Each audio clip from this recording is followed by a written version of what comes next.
প্রিয় দর্শক, আপনার বাড়িতে যদি এই ধরনের পরিত্যক্ত জায়গা থাকে, একটু খেয়াল করে দেখুন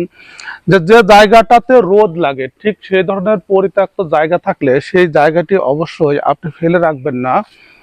দেখুন আমি এখানে কি করেছি, খুব সীমিত পরিসরে স্বল্প খরচে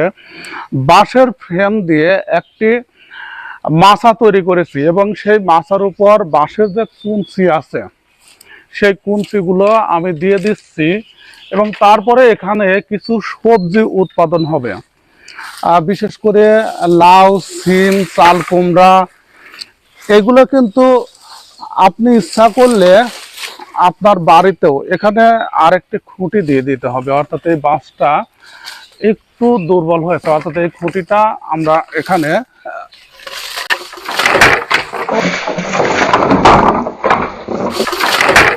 ও